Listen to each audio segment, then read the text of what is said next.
예배하는 자들이죠. 그렇습니다. 예배 그러면 이렇게 많은 사람들이 모여서 함께 찬송하고 함께 말씀 듣고 함께 기도하는 그런 것들을 이렇게 떠올리게 되죠. 그런가 하면 우리는 오순절에 그 12 제자가 마가 다락방에서 모여서 기도할 때, 예배할 때에 그들 속에 성령이 임했던 것도 기억할 수가 있을 것입니다.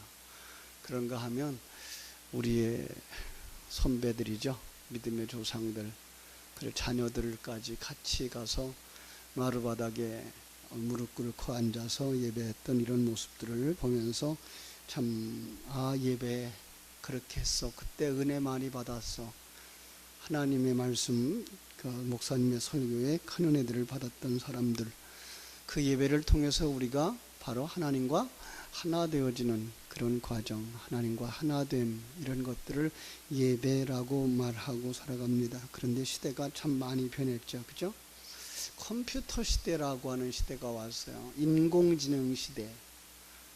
그러다 보니까 사람들이 요즘은 컴퓨터에 의존하고 그 인터넷이나 휴대폰을 이렇게 사용하면서 텔레비전을 통해서도 예배를 한다 그러고, 그죠? 그다음 가면은 이제 휴대폰 속에서 메시지를 듣는 사람들도 있어요.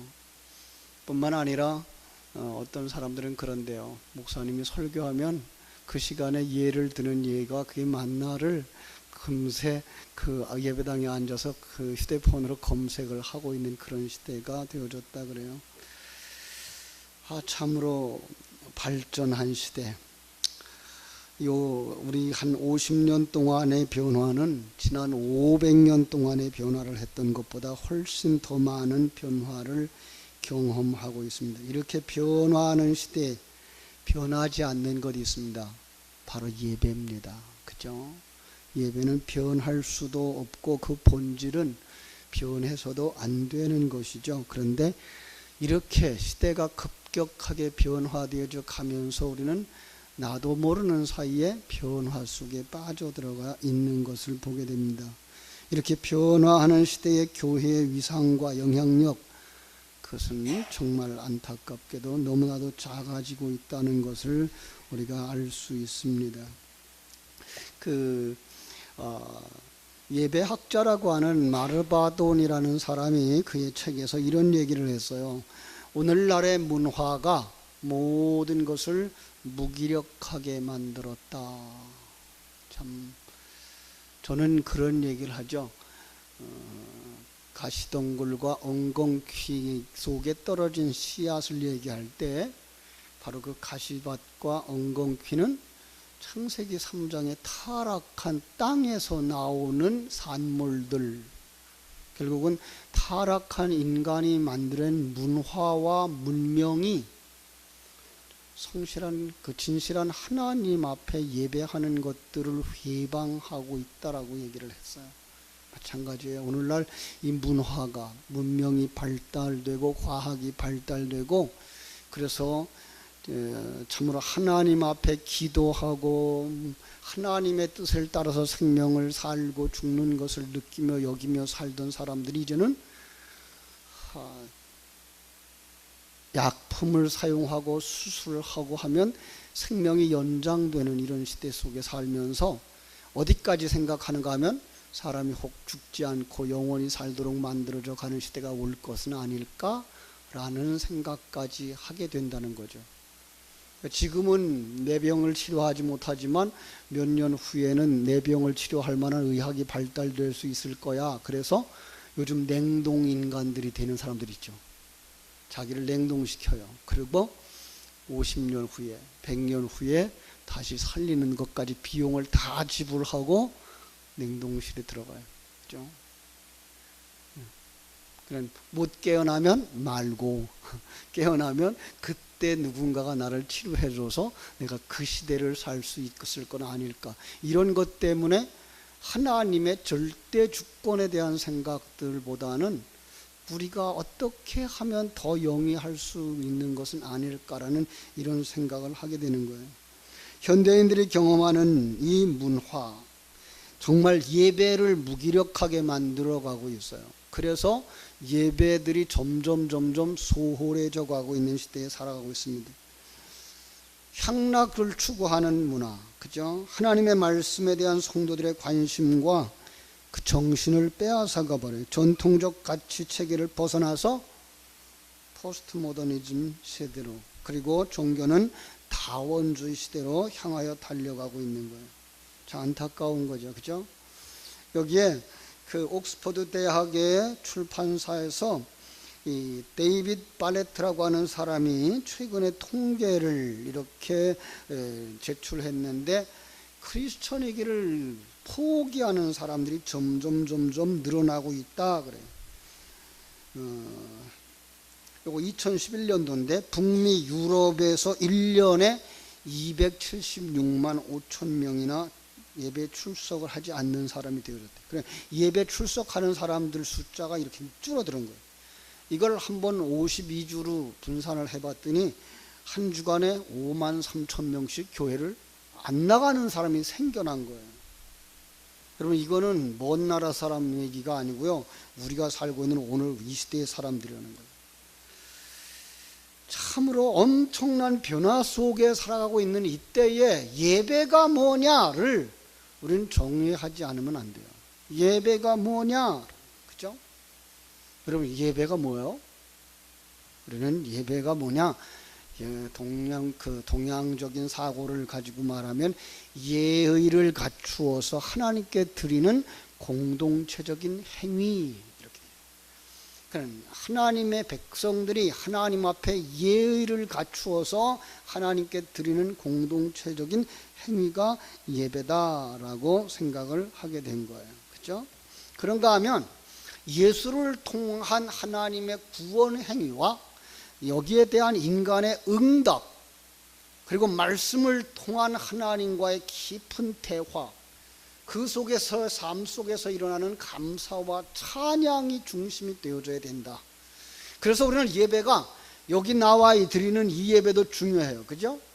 우리 예배 시간에 맞추어서 교회에 와야 되고, 그 전에 와서 준비해야 되고, 그 예배 시간 안에 예배가 끝나야 되고 하는 것들 중요해요. 그러나 그거보다 더 중요한 건 우리가 삶 속에서 드리는 산제사죠. 예.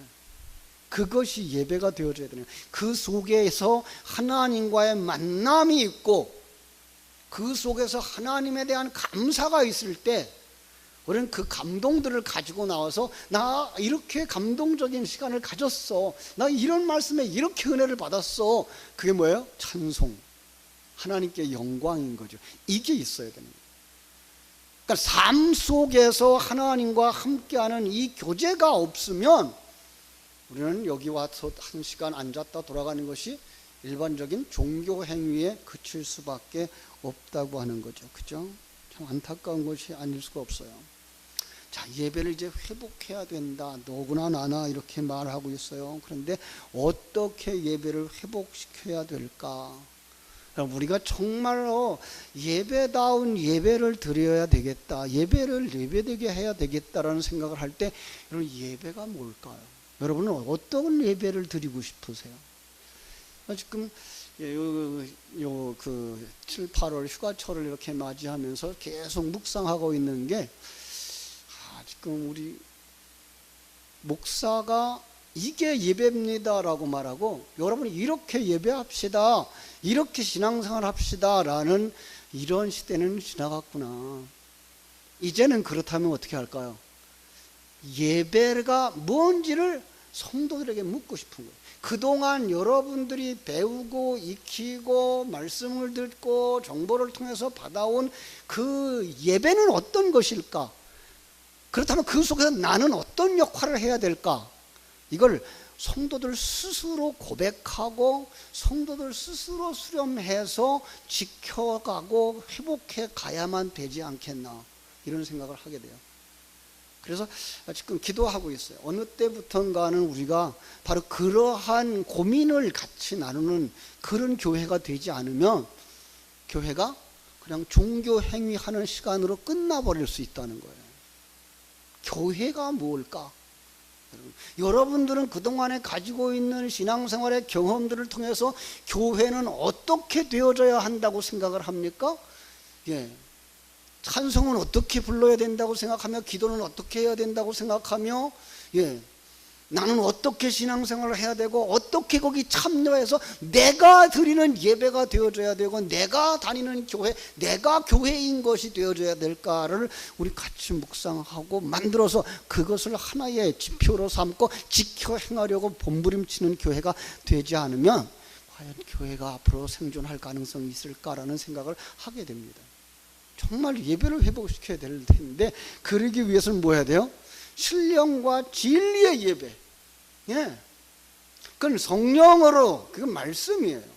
똑같이 다 신령과 진리가 다 말씀이에요.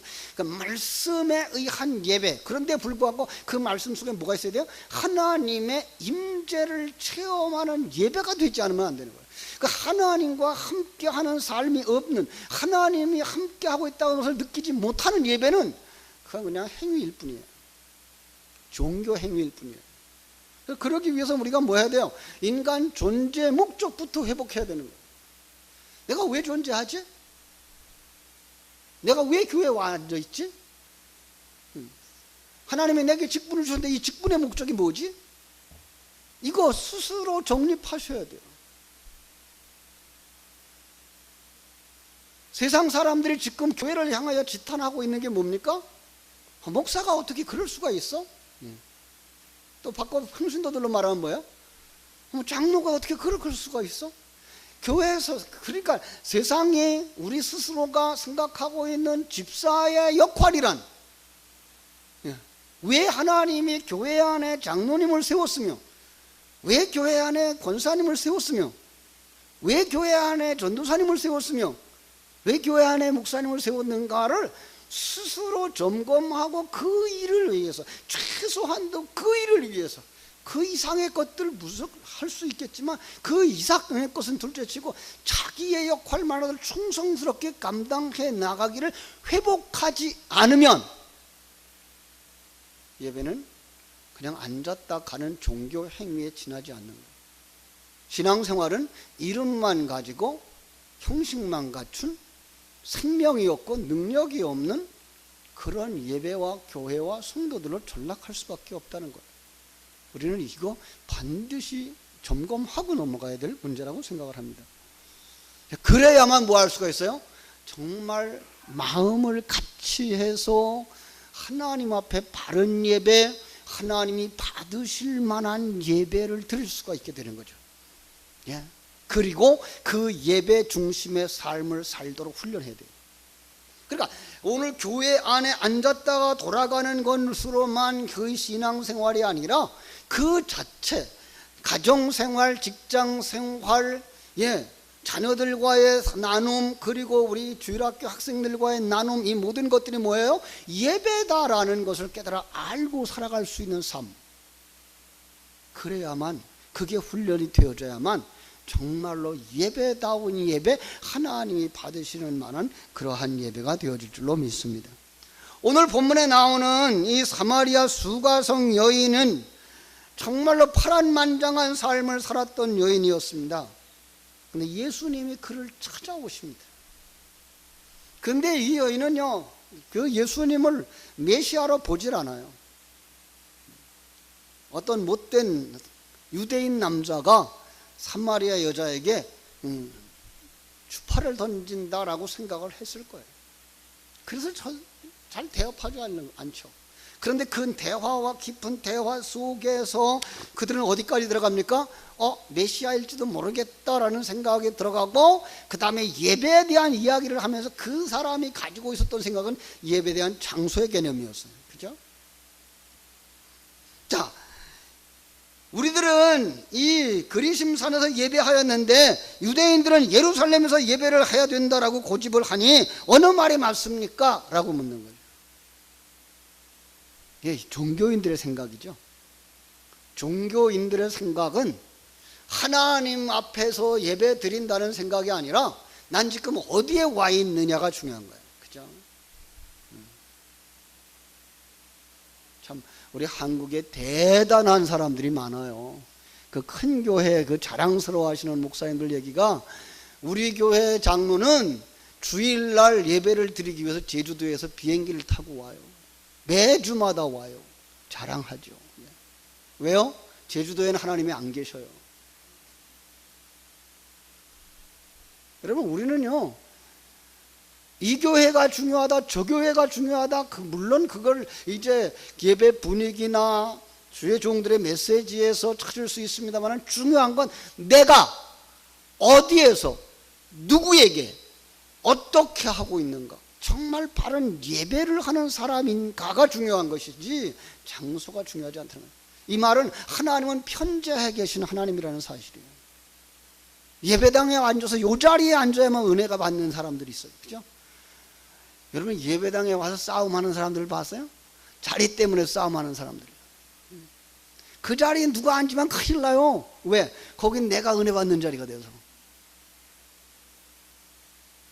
아니요, 그 자리에서 시험 들지 마시고 정말로 그 자리에 오셨을 때 주님을 만나고 돌아가셔야 돼요. 그 예배를 통해서 하나님이 내게 말씀하시고자 하시는 것이 무엇일까? 오늘 내게 어떤 말씀을 주시려고 주의 종을 세우셨을까?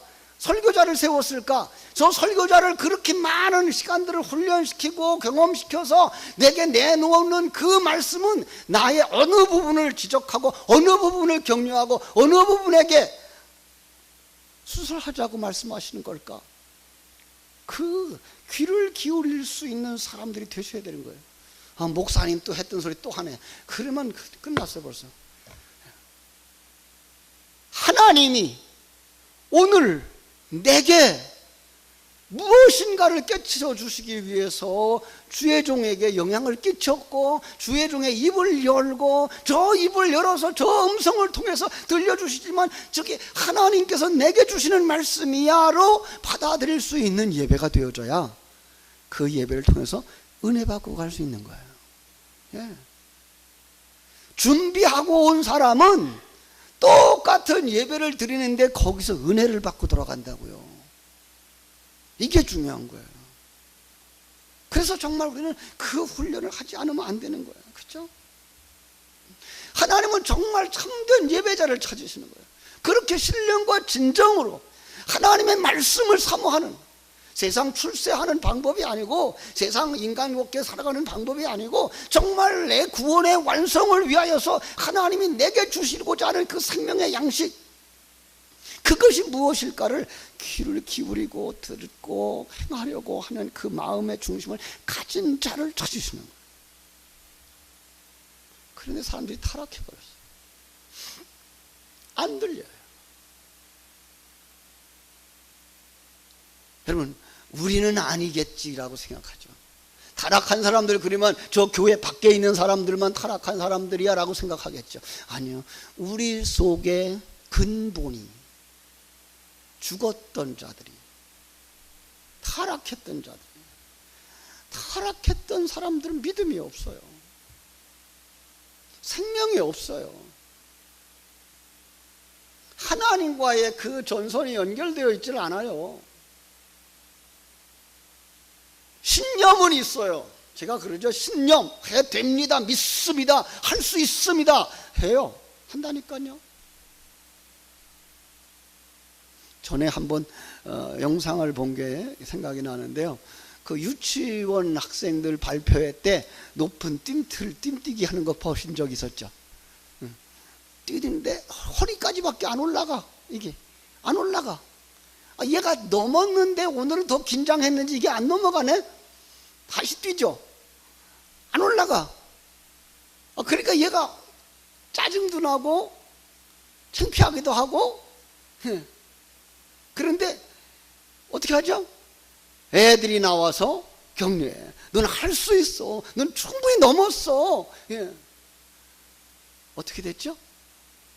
그렇게 허리까지밖에 안 올라갔던 그 뜀틀을 휙 넘어가. 예. 할 수 있어. 그거 뭐예요? 신념이에요. 이걸 갖다 믿음이라고 말하지는 않아요. 믿음은 뭐예요? 하나님으로부터 시작된 것. 하나님의 생명, 하나님의 구원 계획, 하나님이 임마누엘 하시고 계셔서 우리를 만들어가고 있다고 하는 사실을 믿고 내 뜻대로 마옵시고 아버지의 뜻대로 이루어지기를 소원하는 삶, 그게 믿음이에요. 이게 없어요. 이게 없으면 뭐가 될 줄 알아요? 예, 재물에 대한 탐심만 있어요. 이 세상의 것에만 관심이 있는 거예요. 탐심은 곧 우상숭배라고 말씀하죠. 그죠? 타락한 사람들은요, 그래서 나만 생각해요. 다고다고 하는 거머리 같은 인생들인 거죠. 이 속에 가장 하나님이 그들에게 주었던 그것조차 잃어버리는 거예요. 여러분, 재물을 그들은요, 바른 재물을 드리지 않았었어요. 그들은 믿음이 적었기 때문에 그렇게 좋은 재물을 드리지 않았는지도 모르지만 그 물질이 아까웠을지도 몰라요. 여러분, 재물을 가지고 여러분 생각해 보세요. 여러분 집안에서 그렇게 정들었던 그 양을 갖다가 죽여서 그리고 태워서 하나님 앞에 바친다 그럴 때 우리들의 마음속에 그 사람들의 마음, 우리는 아니야. 그런데 그 사람들의 마음에 어떤 생각이 있었는가 하면은 어차피 죽여서 어차피 태워서 어차피 죄가 될 건데 아무런 거면 어때, 이런 생각을 했다고. 그 재물을 하나님이 원하는 흠과 티가 없는 재물을 잡아야 되는데 그 생각이 없어진 거예요. 왜 그래요? 그 흠과 티가 없는 재물의 의미가 무엇인지를 몰랐기 때문에 그런 거예요. 그러니까 내가 가져가는 거가 된다라고 생각해요. 그 흠과 티가 없는 재물은 누구뿐이에요? 예수밖에 없는 거예요. 예. 여러분, 우리가 예수와 함께하는 예배만 하나님이 받으신다는 사실을 알아야 돼요. 여기서 우리가 기억해야 될 게 있죠. 그 뭐예요? 아벨과 가인의 제사죠. 예. 여러분, 아벨과 가인의 제사 누가 더 정성 들여 준비했을까요? 아벨일까요?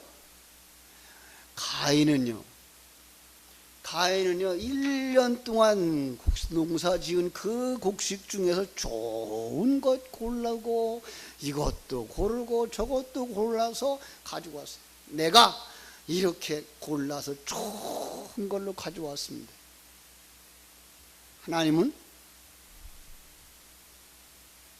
내가 한 것을 받지 않았어요. 양은 하나님이 키워주셨어요. 하나님의, 그리고 예수 그리스도의 상징이었어요. 그래서 하나님이 받으시는 거예요. 여러분, 우리는 이 타락한 사람들의 이 마음 가지고 이 믿음 가지고 예배하면 그냥 종교행위로 끝나버려요. 하나님이 받으실 수가 없는 거예요. 그런데 이게 습관화가 되어지는 거 아십니까? 유대인들의 그 전통 속에서 제물을 잡아 드리는 게 습관이 되다 보니까 그 의미를 생각하고 의미를 파악하고 정말로 성자 하나님의 죽으심으로 말미암아서 내가 죽는 것이고 성자 하나님의 부활하심으로 말미암아서 내가 부활하는 거야 라는 그 믿음, 내가 완성되어지는 거야 라는 그 믿음은 생각지 아니하고 죄를 지었거나 설기가 되어지면 의뢰이 가지고 나오는 거예요. 양 끌고 나오는 거예요. 그냥 죽여서 태워서 그리고 나면 나 할 거 다 했어로 가는 거예요. 이게 뭐예요? 문화, 이게 습관. 여러분, 요즘 기독교 문화에 대한 얘기를 조금 할게요. 유럽이라고 하는 나라는요, 미국이라고 하는 나라와 같이 상당히 기독교 문화가 정착되어졌습니다. 주일날 영업을 하면 벌금을 내요. 이 오스트리아에서는요, 주일날 장사하면 벌금이 400만 원. 주일날 장사할까요? 안 할까요? 한 장사해서 4천만 원쯤 번다 그러면 해도 돼. 그죠? 근데 하루 종일 벌어도 400만 원을 못 번다 그러면 왜 제가 그거 하다가 벌금을 내겠어요? 그죠? 네. 뿐만 아니라 그들의 생활이 나 중심으로 바뀌어버려요. 유대인들의 생활을 성경 속에서 보면서 우리는 생각하기를, 유대인들이 뭐라 그래요? 나는 바리새인과 같지 아니하고, 야, 나는 저 거지와 같지 아니하고, 그죠? 나는 저 세리와 같지 아니하고, 나는 여자가 아니고, 뭐예요? 나 중심의 신앙이에요. 나는 너보다 낫고. 그들의 문화가 성경을 읽고, 그리고 안식일을 지키고 주일을 지키고 하는 그 생활을 하다 보면 나는 잘하고 있어로 가는 거예요. 나는 잘하고 있어요. 뿐만 아니라 사생활과 신앙을 분리해달라고 요구하고 나오는 거예요. 여러분, 우리의 모든 생활이 신앙이라고 하는 그 바탕이 깔려 있어야 되는데, 이만큼은 하나님 없는 날이에요. 이만큼만 하나님 있는 날이에요. 엿새 동안은 내 마음대로 해도 되고, 하루만 하나님 앞에 나가면 되고, 하루도 다 나갈 필요 없어. 예배 시간 1시간만 나가면 돼. 그래서 설교가 1시간 지나면 짜증나는 거예요. 왜 내 시간 뺐느냐는 거예요. 여러분, 유대인들의 삶을 전혀 모르시는 거예요. 유대인들의 삶은 뭐 하기 위한 삶이었는가 하면 제사하기 위한 삶이었어요. 예배하기 위한 삶이었어요. 1년 3차례 절기를 지키는 사람들은요, 그 절기를 지키기 위해서 1년을 살았다고요. 여러분, 우리가 주일을 지키는 것은요, 엿새 동안 주일을 지키기 위해서 살아야 되는 거예요. 이 말이 얼마나 귀에 들릴지 모르겠어요. 방언처럼 들리지 않을지 모르겠어요. 여러분, 우리는 신앙을 위한, 신앙생활을 위한 삶을 살아야 되는 거예요. 그래서 하나님과 함께하는 삶이 행복하고, 하나님과 함께하는 삶이 감사하고, 하나님과 함께하고 싶어서 어디 가요? 천국 가야 되는 거예요. 젊은이들에게 묻죠. 결혼은 왜 해요? 같이 있고 싶어서. 그죠? 그래서 그냥 그 집에 가서 같이 있자는 거예요. 그게 결혼이잖아요. 여러분들은 왜 천국 가고 싶어요? 예수님과 같이 있고 싶어서. 이게 되어야지. 천국에 가면 맛있는 거 있어서 그러면 그건 큰일 나요. 이 땅에서 고생하는 사람들이, 거긴 고생할 게 없으니까, 거기는 눈물이 없으니까, 질병으로 고생하시는 분들은 거긴 병이 없으니까, 눈물이 없으니까, 다 좋아요. 그러나 왜 없어요? 예수님이 계시니까, 내 신랑이 계시니까, 내 아버지가 계시니까, 난 그 아버지가 있는 곳이어서 가고 싶고, 나는 그 예수님이 있는 곳이어서 가고 싶은, 그게 신앙인 거예요. 그 삶을 이 땅에서 연습하는 것이 뭐예요? 주일 예배예요. 한 주간의 삶이에요. 어떻게 사생활과 신앙을 구분을 하고 있는지 모르겠어요. 구분할 수가 없어요. 구분하면 안 돼요. 우리의 모든 생활의 중심은 신앙이 되어져야 돼요. 그죠? 그래서 우리는 거짓된 예배를 경계해야 됩니다. 자, 과연 오늘 우리들은 참다운 예배를 드리고 사는 사람일까? 거짓 예배. 여러분, 열왕기상에 가보시면은요, 열왕기상 18장에 가보면은 거기에 엘리야와 이방인 선지자들, 바알과 선지자의 경례죄, 전쟁이 나오죠. 한번 보실까요?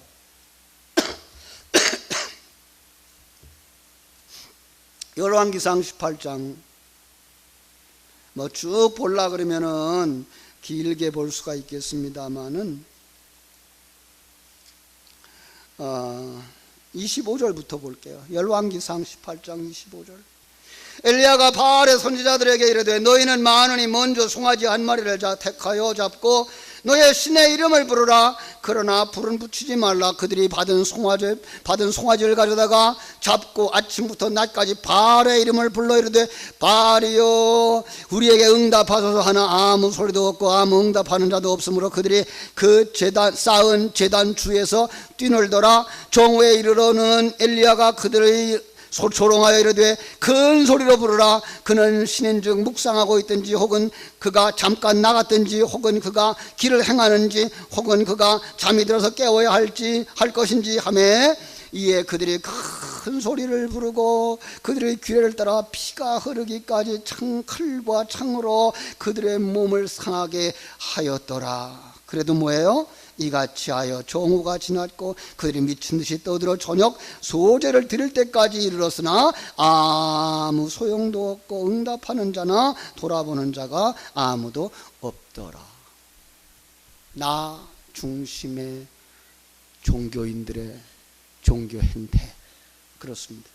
여러분, 저는요 이 본문을 묵상할 때 오늘날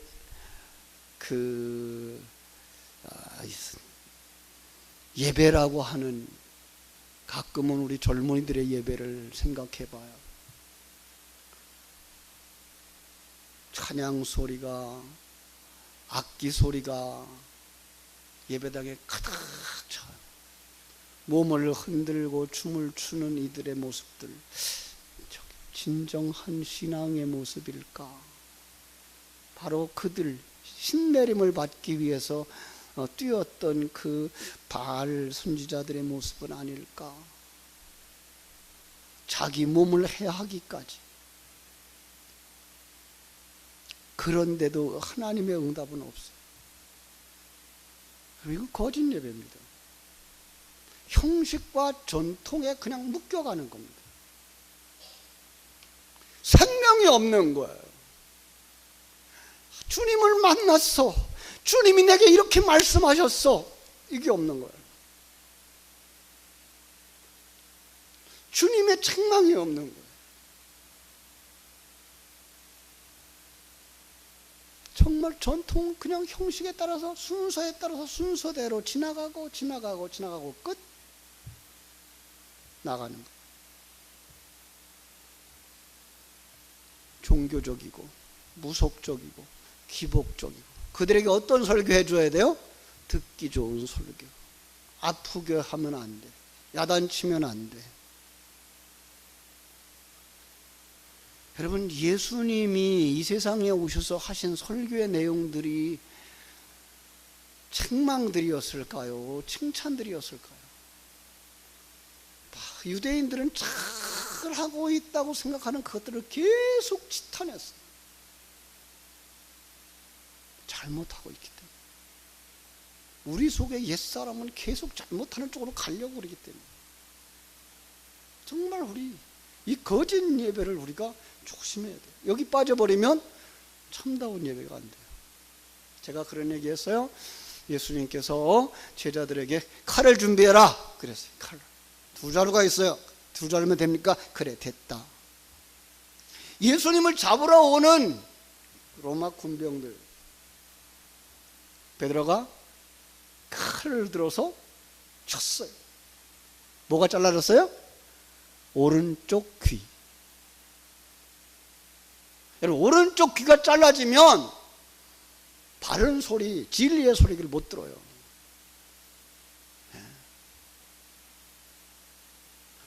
세상에 그 칼이 말씀이거든, 말씀의 검이거든요. 이 진리의 말씀의 검을 써야 되는데 세상의 검을 계속 쓰면 세상의 기복주의를 계속 얘기하고 세상의 성공을 계속 얘기하고 세상에서 바르게 살고 잘 살고 착하게 사는 것들을 계속 얘기하면 진리가 안 들어와요.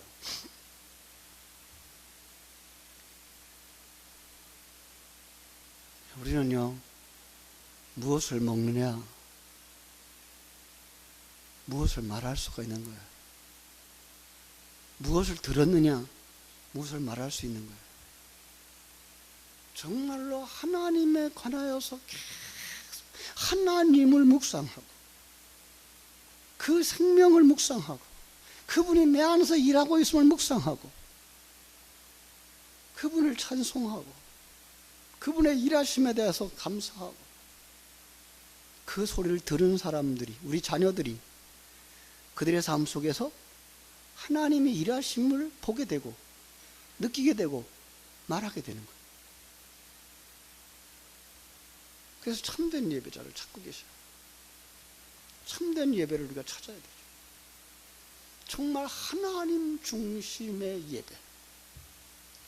하나님이 얼마나 크신 분인지, 하나님이 어떤 계획을 가지고 계신지, 그 하나님이 나와 함께하고 있다는 사실, 나를 하나님의 백성으로 만들기 위하여 이런 사건과 상황과 사람들을 만나게 하시고 일하시고 계시다는 이 분명한 사실 앞에 설 수 있는 사람, 이게 훈련이 되어야 돼요.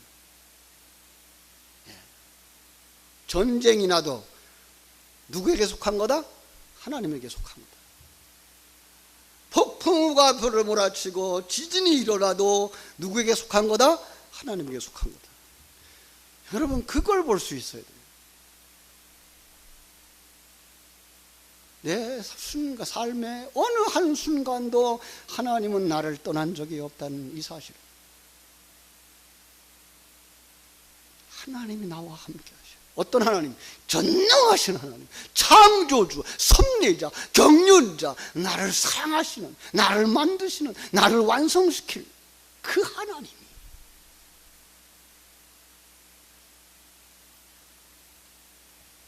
그럼 그분 앞에 어떻게 해야 돼요? 순종하는 거예요. 아멘, 아멘, 아멘. 예, 알았어요. 예, 알았어요. 순종이 제사보다 낫고 일하는 것보다 낫고. 그러면 거기에 뭐가 있어요? 생명이 있어요. 우리의 태도 속에, 우리 행동 속에 생명이 있고 감정이 있는 거예요. 찬송을 하다가 눈물이 흐르고, 기도하다가 통곡이 나오고, 말씀을 듣다가 가슴이 미어지고, 예배를 통해서 새로워져서 새로운 결단이 생겨서 예배의 자리에서 일어날 수가 없어. 그 자리를 떠나고 싶지가 않아. 예배가 살아있어야 돼. 여러분, 예배 실패하면 죽는 겁니다. 예배 실패하면 망하는 겁니다. 우리 교회 예배가 회복되어졌으면 좋겠습니다. 가인의 죽은 예배가 아니라 아벨의 예배, 그죠? 삶의 중심인 예배, 정말로 삶의 중심인 예배, 삶의 평안, 임마누엘을 누리고 하나님의 인도하심을 믿고 하나님이 완성시켜 주실 날을 바라다 보며 인내하는 예배. 여러분의 예배가 살아있는 예배, 하나님이 기뻐 받으시는 예배, 생명력 있고 감동이 있는 예배로 회복되어지기를 주님의 이름으로 축원합니다. 예배를 대체할 수 있는 그 어떤 것도 없습니다. 예배보다 더 중요한 그 어떤 것도 없습니다. 나의 예배가 나의 생명이 있고 없고를 증명하는 예배가 되어지고 있다는 사실을 기억하시기 바랍니다. 예배에 실패하면 죽는다는 생각을 가지고 예배에 집중함으로 하나님의 기뻐하심을 받는, 하나님의 사랑을 받는 복 있는 여러분 되시기를 주님의 이름으로 축원합니다. 기도하겠습니다. 하나님 우리 아버지,